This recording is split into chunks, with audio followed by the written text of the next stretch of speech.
We are, next on the agenda is item number 10, which is the Computer Science Task Force recommendation. Superintendent Dixon.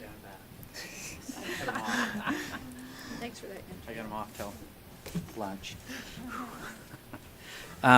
Again, want to thank everyone for their patience as we jump around our agenda today to manage some people's schedules, so it's still kind of chaotic. Just to update everyone that's just kind of new, this came in, what we have on hold, most likely it will hit after lunch, will be the assessment update, which is number 7, and also the statewide school safety conference report will most likely land after lunch. But next up is computer science task force recommendations, and then I'll have the committee chairs. You guys are on deck. We're going to probably do those committee chair reports before lunch, as many as we can get in. So Thank you. let me get you on here. There we go. No, it takes a couple of people to introduce the topic. Thank you, Chair Huntsman, and thank you to the school board for giving us the opportunity to convene a task force and look at computer science. This was a request, as you might recall, that was made during the legislative session. There was pending legislation to force a function around some courses, and yet staff was already engaged with the field and with industry to think about computer science. So we put together a task force. I sent you this document last night. It's also in board docs. But you see the group representatives there, and your board members who sat on the task force were Linda Hansen and Brittany Cummins, and then board member Cummins was out of town at one point, and so board member Janet Cannon sat in for her, and we really appreciate board members having input. Just scrolling through, you can see that we really tried to be comprehensive in ensuring that we had people from the field, university, professors, we had members of industry, we had legislators as well, and both Representative Notwell and Senator Milner were very interested in the topic and were members of the task force. So the vision statement that the group came up with was a little bit more comprehensive than a one-line tagline, but you might recall that this specifically was about computer science, and then as we got into the conversation, we really had to think about backwards design and what does that look like K-12. So the vision was that, put forth by the committee, is that each student in secondary public schools will have access to robust and varied computer science courses by 2022. All students will enter secondary schools with exposure to computational thinking and competencies in digital literacy. This begins in our elementary schools with competencies in keyboarding, appropriate and responsible use of technology, and basic coding principles. So before we really started getting into recommendations, we really tried to address all the things that we heard you talk about at the table. Board Member Cummins, rightfully, Lisa Cummins, talked about what do we know about technology in the brain and usage of, and thinking about social media and all of those things. I think it was Board Member Belknap talked about keyboarding and what does keyboarding look like now with today's technology and devices. And so a lot of your comments that had been made in previous settings, board meetings, we brought to the table, as well as then getting clear about the landscape of what was already going on. So based on that, both of our staff members, Brandon and Ashley, maybe if you wouldn't mind, Chair, we could have you come to the table in case there are some technical questions about the current landscape. We held 3 meetings, and the meetings were a couple of hours long each, and we sent out a lot of documentation and reading to the task force. So they were able to see all of the courses and offerings that are currently happening K-12 in our schools, and also what we're currently working on at both the elementary and the secondary lens. And I think what the task force was most surprised by were the number of offerings currently happening. And Brandon, you'll correct me if I misspeak, but I think there are 19 courses in secondary schools specific to computer science, and around 33 that include IT. Did I get those numbers right? Absolutely. Okay. And adding on some in middle school. So that was a real surprise to the task force, that we already have a lot happening in our schools. What we're missing is sort of this seamless and systemic approach that is really targeted at the very skills that get at computer science. So here are the strategic priorities that the task force would like to present to you for further consideration. First, it's to develop this framework. So again, while we were talking about secondary, and that was the task presented to us by legislators and others who said, if we think the place for this is the Board of Education, not us, so we would like you to carry this out. And while it was secondary nature, it really starts at a very early age, engaging in computational thinking and some of these other things we'll talk about. So we felt like we needed to really define what computer science looks like at each level, and then follow the steps that the board has already put forth for standards development. So it wouldn't be some other process, but the process that you already have in place. And then in addition to that, we already have advisory councils that advise all of the CTE courses. So we would continue to engage with industry councils to think about what those job-ready standards would look like at the secondary level. At the elementary level, these are the things I see going on in our schools all over the place, charters, district schools, and that is really trying to promote exposure to problem-solving, logic, mathematical reasoning, and coding opportunities. And at the elementary schools, you see that in a variety of ways. It might be the little GoBots or just sort of some mapping out on paper. I mean, it looks a lot of different ways. But really thinking about how do we get kids in the mindset of the way they think about coding and problem-solving. Really then thinking about how we develop these statewide strategies to communicate the value of computer science. Sometimes we think about it just in going into the field of computer science, and you've heard members from the Utah Technology and Council and others come to you over the past few years and talk about how we need engineers, specifically computer engineers, and we're outsourcing for those jobs. Well, we also need coding in a variety of fields. It's embedded in all sorts of fields. And so it's not just about becoming a computer engineer, which is great, we need more, but how do we problem solve and engage in creative thinking and those kinds of skills that can help in every profession.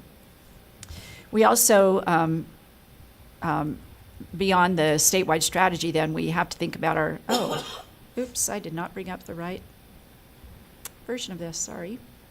This is, I turned the wrong one into a PDF. Yes, you can. I'm so sorry. My face is probably turning red. So we also need to build capacity at the pre-service level and at the in-service level for our practicing teachers. So we've already been talking to the Council of Deans and trying to ensure that they're embedding it into their teacher prep programs. Also providing pathways to ensure that current teachers can get some computer science credentials. Brandon, do you want to talk a little bit about how that's currently happening? So getting history teachers and others who are really interested in getting either micro-credentials or some other credentials. Hang on. There you go. There we go. Okay. Currently, we have quite a few endorsements. We have 14 endorsements right now. We're dropping them back down to about 6 right now. The endorsements that we have are identified as web development for I'm going to talk about computer science, but web development, computer science 1, computer science 2, and exploring computer science. The teachers coming from a different disciplines such as history, language arts, math, science. There's a streamline. We've been working with some folks from industry to provide training for them. We've been working with also other curriculum providers such as code.org, BJC, which is Beyond the Joy of Computing, and a few other groups to bring trainings for teachers here. A lot of the teachers have a really good exposure to it, to their classroom management. They're really good with classroom management and then just giving them some of the content knowledge. So one of those courses with a few tests and a few summer conference trainings will easily endorse an educator in computer science to be able to teach that. Thank you. And that was Brandon Jacobson. I'm sorry, I didn't use your last name, Brandon. So again, really looking at how we not only support teachers in gaining these skills, but also thinking about some really good tools that are out there and open education resources that teachers can easily adopt and adapt so that they're not out searching for a variety of materials and then not knowing whether they're the right thing or not and if they're aligned to the standards. So it would be a way to compile a whole bunch of resources to make it easier for teachers to access those. As we think about then the elementary level, we've been recommending keyboarding K-5, and Ashley Higgins, who's here, oops, I said that last name wrong. Higgs. I tried to make you a part of a Broadway musical or something. Ashley Higgs is really working with a lot of our districts on keyboarding. And we talked earlier, you might remember that we brought a recommendation to you maybe a couple of years ago, those of you that were around, to have a competency exam by 5th grade. And that can look, when we think of exam, we go to this place of tests, but kids can just show competency in many ways with keyboarding by the time that they get to 5th grade. So Ashley, would you mind talking about what that could look like? Hang on. Okay. Okay, Ashley Higgs here. So in October 2016, the board passed the Education Elevated, and one of the benchmarks you guys did for elementary was keyboard proficiency by grade 5, but we didn't really define what proficiency was. So once that came out, my brain started doing some thinking. I taught keyboarding in the middle school for 12 years, and so I kind of went, okay, they're going to type this amount of words per minute, this many errors, backspace, no, like just going through those kind of motions as a middle school teacher. And then I got thinking, okay, this is for grade 5. If I was a middle school teacher and I had students coming to me from the middle school who were supposed to be proficient in keyboarding, to me, that I defined it as proficiency they would be able to key by touch. It's not about a speed at that level. It's if they can key by touch, they're going to be on a device more in the secondary level, and so that's where the speed comes in, the more practice they have. But if those earlier years we can teach them proper technique and being able to maneuver around a device correctly, that would benefit them more than saying, oh yeah, I can type 30 words a minute by grade 5, whether they're doing it correctly or not. So. Board Member Reby, did you have a question? Your mic. I did. So when I think about technology, I always think we're preparing our students for jobs we don't know are available. And although I think we've made some great strides here, we are creating a curriculum for technology we don't even know that's out there yet. So when I look at that competency for 5th grade, I kind of struggle because as I have started introducing more devices into my schools, I tell my kids, this is a science fair project, not a typing project. So use Google Speak and just speak freely, and this way you're conveying your ideas more fluently. I kind of struggle when we put something in there that says we're going to do some competency, because the teachers will frequently stop looking at using the tools and they'll look to just the fluency and the competency of their typing skills. Mm-hmm. So as I look at these things, I'm excited that we're looking at cross-curricular projects to emphasize computer technology skills. Superintendents have said to me, how are we going to find more time in the day to teach computer skills? So I would like the emphasis to be on how are you going to embed all of these skills, create portfolios, and not to look at just being computer savvy, because we have text-to-speech, we have, I saw somebody in the audience writing with their pen, and it can recognize what they're writing. So I would like us to remember that we are preparing our kids for stuff that we haven't even seen yet. So we have increased our devices tremendously in my schools, and I'd just like to make sure that we're keeping it content related instead of just computers. Yeah, to your point, Board Member Reby, those were the very conversations that we had over the course of our meetings, and totally agree with you.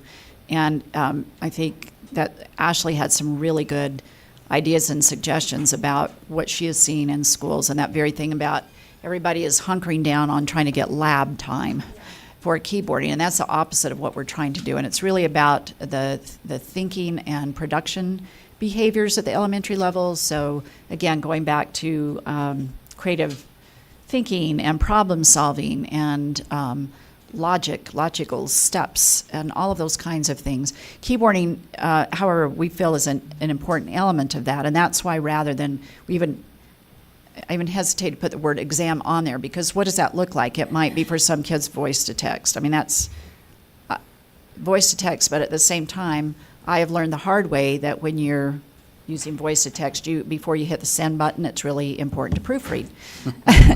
So all of those elements go into it, but having some sense of keying, and Ashley, I don't know if you want to add to that, but I think after our discussions, we felt like there was an element of keyboarding that was important, as long as we avoid the very thing that you were describing, where everybody's fighting over lab time to go in and do a keyboarding program. Most kids are coming to us with some keyboarding skills anyway. Yeah, and it's kind of like how we don't necessarily want students to use a specific software, but once a student is proficient in a software, picking up other softwares is easy, just like a second language. Once they learn a foreign language, picking up a second and third is easy. So once they have those basic skills of what proper technique is or things like that, they can apply it whether they're using a laptop, a desktop, things like that. Another thing too is talking with teachers and things like that. A lot of times kids go home, they use a desktop at school, they go home and use their cell phone to do their thing. And so we understand that there's a variety of technology, but just so they have that basic knowledge and the basic understanding and the basic, so that, because we are teaching to jobs that don't exist, but there still needs to be those data entry people. There still needs to be, so there still is use for it. Do you have a follow-up? There you go. I appreciate that they're transferable skills. Not that I can transfer my microphone use to this one, but I'm glad that they're transferable skills. And we talk about how one program can transfer those skills to the next program, because that is something that I've worked for in elementary school, saying like, going from Word products to Google Drive, it's like it's the same icons. Sometimes you just need to look around for it. So transferable skills from one program to the next are what I'm seeing is the most important tool for when kids move from program to program. Board Member Lear. And just in one old person comment, I, having not been in junior high now for more than half of a century, I still say that the most valuable skill I've ever learned, and I've been going to school most of my life, the most valuable skill I've ever learned is keyboarding, is learning to be a good typist. I'm not great, my computer skills are not perfect, but keyboards haven't changed in that 50, 60 years. And yeah, typist is a really old word. But learning that skill has been one of the most valuable skills of my career. So I'm really grateful for those great typing teachers I had at Evergreen Junior High in 9th grade. So. Yeah. Okay. Thank you. Board Member Lisa Cummins. So back to my comments about development of the brain. We need to, as long as this is a tool and not a end-all of function and reasoning, I'm concerned that we're moving away from logic and problem solving without the computer. If I tell my son to go look for something in the pantry and he goes, "Look, Mom, I don't see anything," and I'm like, "It's right there in front of you." Well, they're boys, yes, but I mean, my daughter does it too. But the point is, if they're not functioning and reasoning without the computer saying where something is or how to do something or problem solve something, then we've done them a great disservice overall, because now they can't function without AI. Yeah. And then we're into a big problem of discussion of what's ethical and what's not. And so now we're in even bigger trouble of what is greater, a robot who can think better than us, or the human race that's now, who can't. And, I'm looking at a global advisor on staffing and workforce solutions, and their employer seeks leadership and teamwork skills.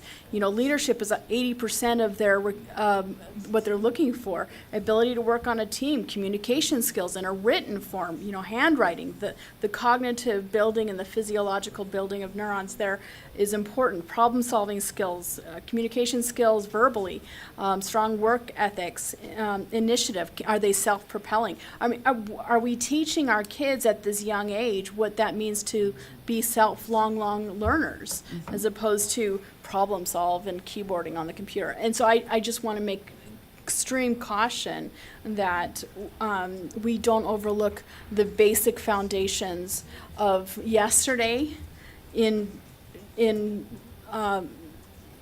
propelling motion of the popular looking forward to tomorrow. Does that make sense? Absolutely. And those are the very skills that we not only talked about in the course of this task force, but those are ongoing skills that are embedded into CTE, all of the CTE coursework. They're embedded into other standards, academic standards. And however those are labeled at the elementary, some label them as life skills, some label them as part of a particular curriculum, but everything you just mentioned, Board Member Cummins, are so critical for our students to learn. And when it comes to computer science, we completely agree that it's not about getting in front of a computer to learn logic, problem solving, creative thinking, but those are essential skills that you need in order to be effective with computer science courses. So it's a yes and, not an either or. So we really appreciate you highlighting that. I want to go. Another comment. Oh, I'm sorry. But, Go ahead. But finish this, but we still have a couple other. Well, I just was going to move on to middle school, so go ahead. Go ahead. So segue from Board Member Lear's commentary about junior high typing, that as we move into thinking about middle school, you'll recall that the board made a decision to make the shift from what we were calling computer technology, I think, at one time, that really wasn't framing the course correctly, and it was more about productivity skills. And so you made a decision to shift that to middle school. And we continue now as kids get more savvy, as they move into junior high, they're already coming with a lot of these productivity skills. And so finding a way that they could show competency and not take the course. If they showed competency in the productivity skills and other skills embedded in digital literacy, that there's a competency route. So that was another thing that we talked about. And then we're adding some computer science in addition to that digital literacy course or the productivity course into the middle school offering so that they can start even earlier if they have a desire to do so. So that's a big shift into middle school. And then I will just personally say that, I'm pretty tech savvy, although I apparently can't look at how to turn a Word doc into the correct PDF.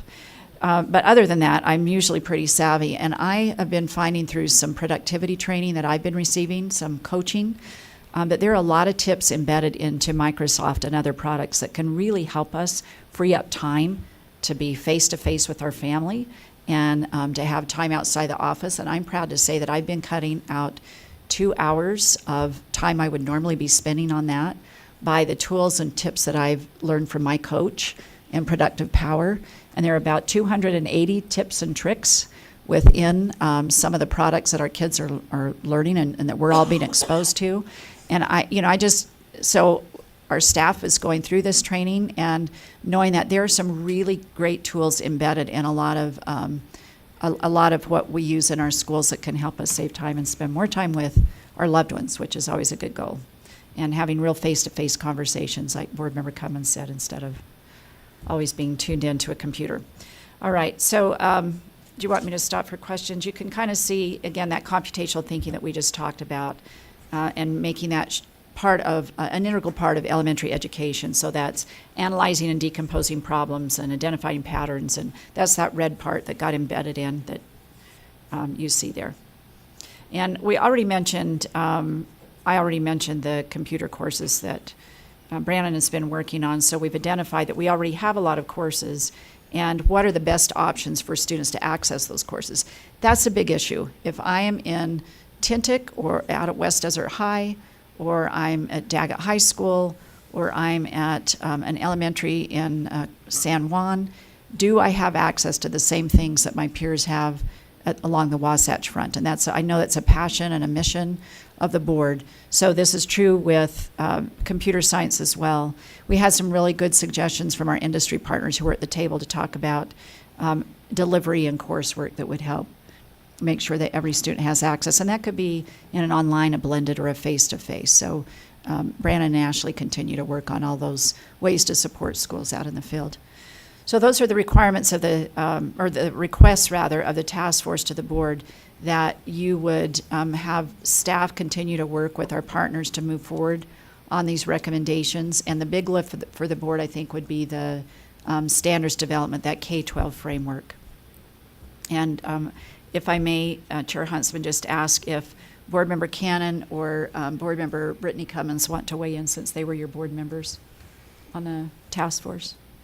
And Linda, I think, is still on the phone. Board Member Hanson. Okay, let me go to Vice Chair Ellis before we get the responses from the task force members. I understand the need for our rural districts to be able to have access to courses, but I also get concerned when we require things that they may not want.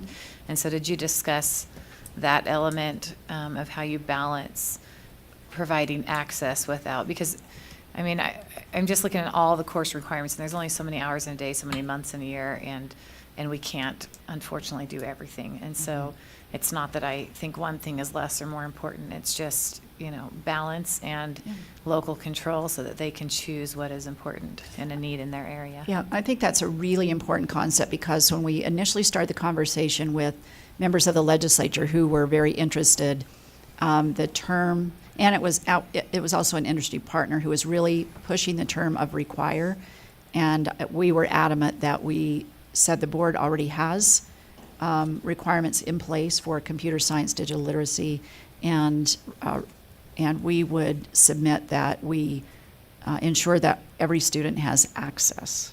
So that would be a local choice about what they offer. And locals always have the option to require more than the board, but this would be about options for kids. Okay, follow up. Sorry, it's not really a follow-up, just kind of a shout-out, because some of the most amazing things that I have seen as far as wise use of technology have come from some of our rural districts that are having to think outside of the box to allow access to things for students in a very useful and meaningful way. So Yeah, absolutely. Thank you. Okay.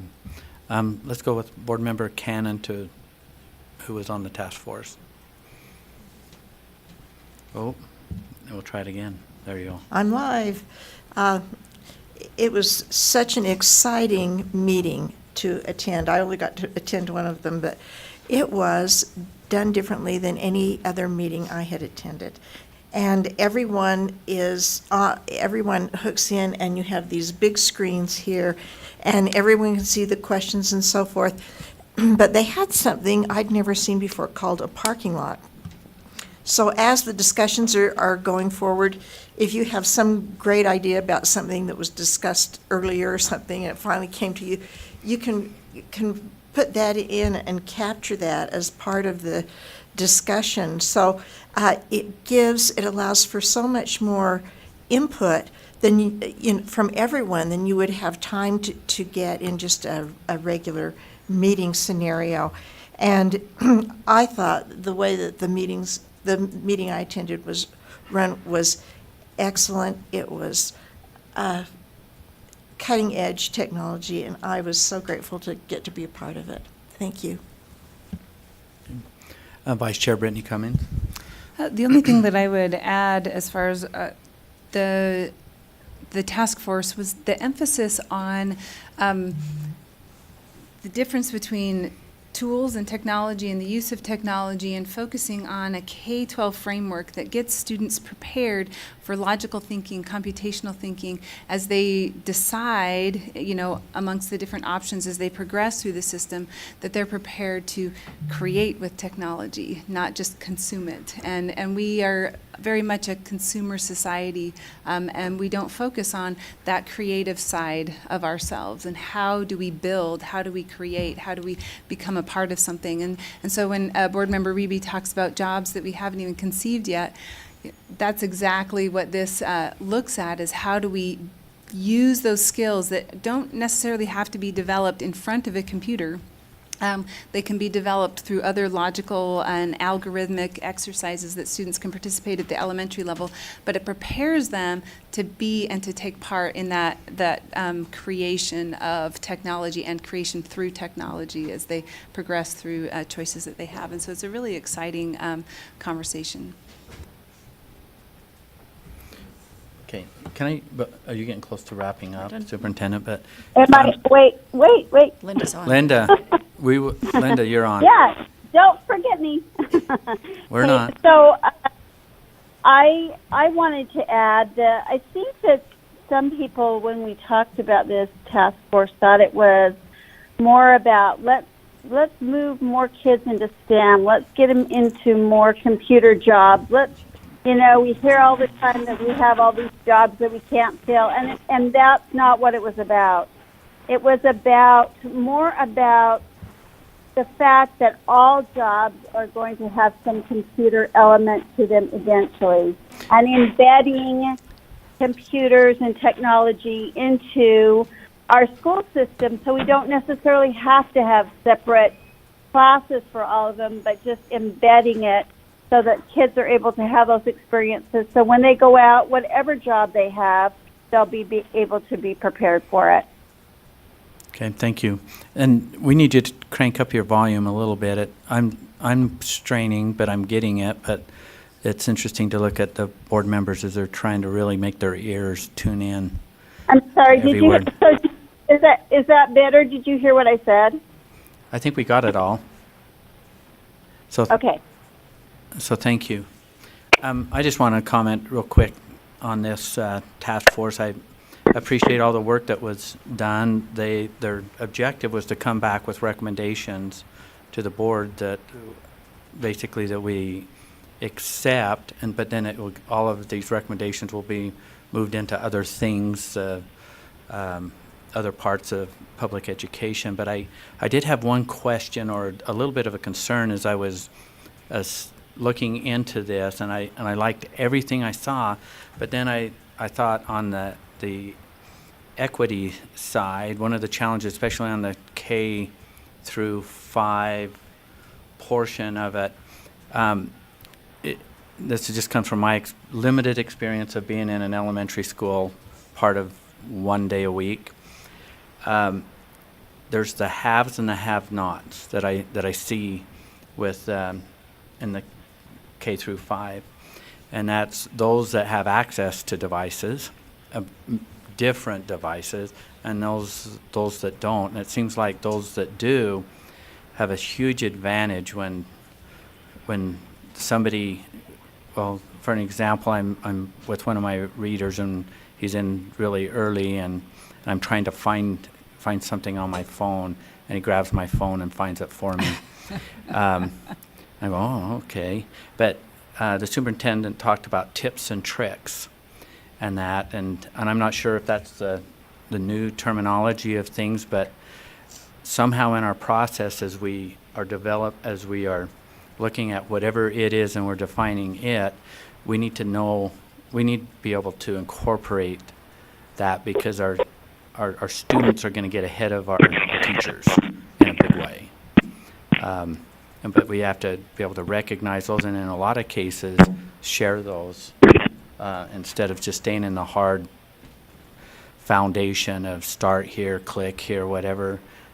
We won't keep their attention. And so that was my concern, that little bit of an equity concern on the early intervention or the early involvement K through 5. I don't know if you want to speak to that, Superintendent. I'd love to speak to that. I think coupled with these recommendations is the great forward movement of our digital teaching and learning initiative and our funds. And I don't know if Sarah wants to come to the table, if you don't mind, and just kind of talk about that equity piece, because we do have these amazing plans, and we're starting to really see a lot of progress in our schools with not only getting the hardware and software, but the teacher professional development as well. Hey, Sarah Young, Coordinator for Digital Teaching and Learning. I have to say that I was really appreciative to be included in the great work that Brandon and Ashley were leading out on, because I do think it's important to look at not just the opportunities and the vision, but also some of that infrastructure and the teacher training components, which are things we focus on in teaching and learning. One of the items that I'm happy to share is we do have a recent inventory in regards to infrastructure. And previously, our state in 2015 had about 0.6 devices per kid, so recognizing not a one-to-one situation. Over the past 2 years, with opportunities in digital teaching and learning, we're above 0.8. And so that's in just a 2-year swing. So we're seeing more access. The other component to that is the amount of work that the districts have done in regards to providing opportunities for teachers to develop personalized learning plans associated with not just technology in terms of current technology, but also opportunities for how do we use technology in a way that supports best instructional practices in that classroom. So I think we're addressing your concern, Chair Okay. Huntsman. We have a couple other questions or comments. Vice Chair Brittany Cummings.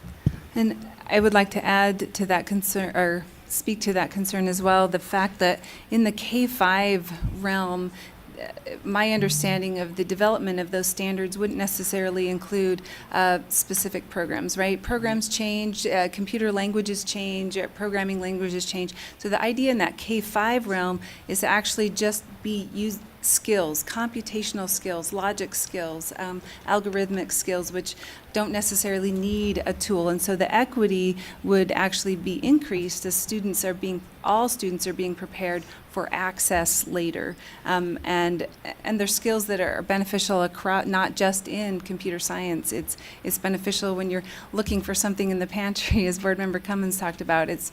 They're those logical, algorithmic skills. How do you solve a problem? How do you use math to understand a concept? And so those K-5 areas, I think, as we develop those standards, will be more problem solving rather than here's a tool, here's how you use it, and here's how, because those get outdated really quickly. Okay. Vice Chair Ellis. Thank you, everyone, for your work and comments. I would like to have a more in-depth discussion on what you actually discussed or looked at as far as health concerns.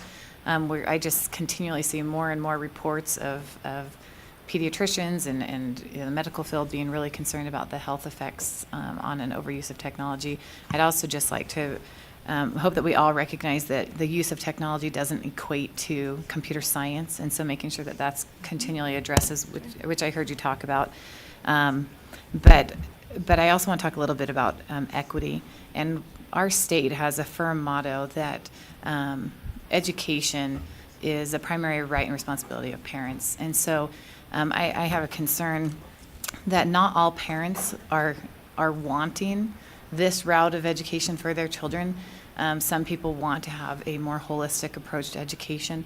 And so when we move to statewide one-to-one technology, I have a concern that there isn't a place for people that want something different. And so that's why I really hesitate for anything that says required versus available. Anyway, and the younger we go, the more effect it has on individual children. Some kids at a young age really struggle with an overuse of technology and it affects their sensory outputs and different things like that. And so I just think we just need to proceed forward very cautiously and make sure we're looking at everything and all the effects as well as the great benefit that technology can have, but also weigh all of these things as we move forward. Okay, so board members that were on the committee or on the task force, we're probably wrapping a few things up here. Do you guys have any comments before we have the superintendent wrap things up, or Vice Chair Brittany Cummings? I was just going to speak to Board Member Ellis's concern that the conversations about that K-5 realm were just about those computational thinking standards, that it wasn't going to be a push for one-to-one devices in all elementary schools. It's not a get on the computer and use it standards, but how do you think about things? Because coding is a certain skill, right? And so before you code, you learn the thinking skills.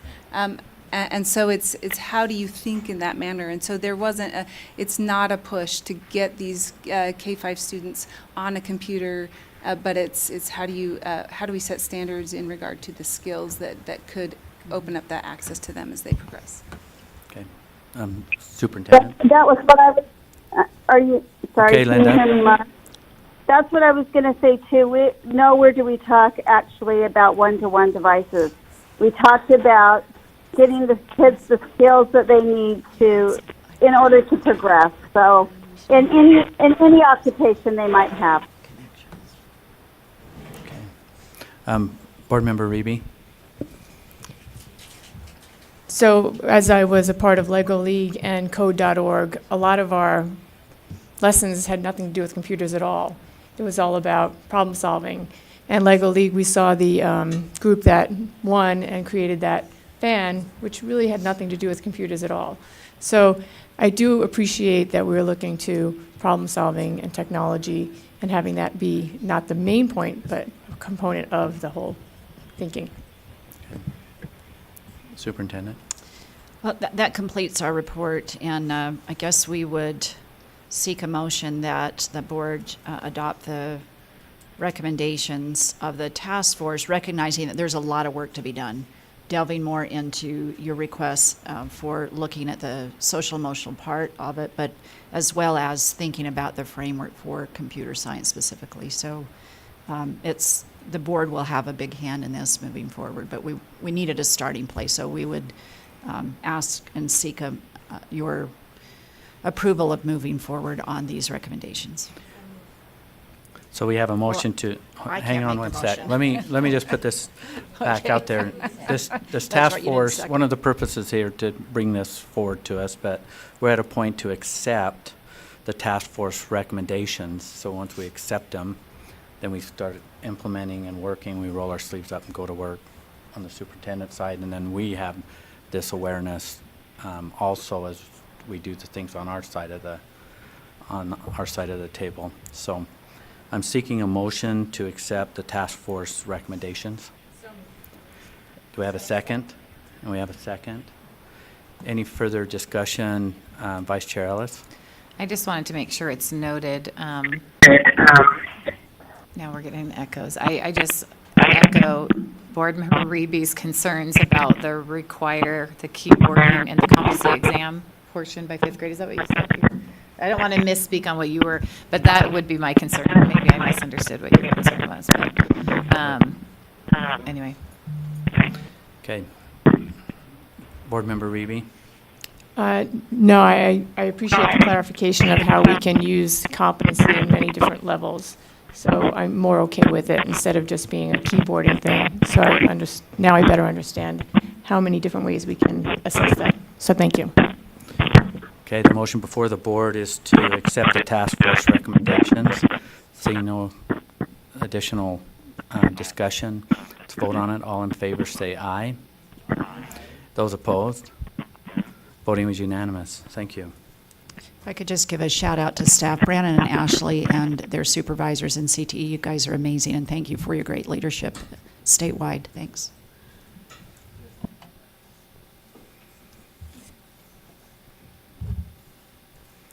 Okay, I'm trying to accommodate a lot of people's schedule here on when they're here and not here. When do you leave? ASAP? What's that?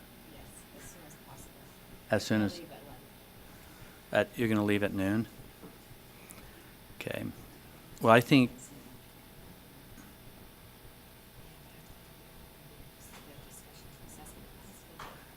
Yeah.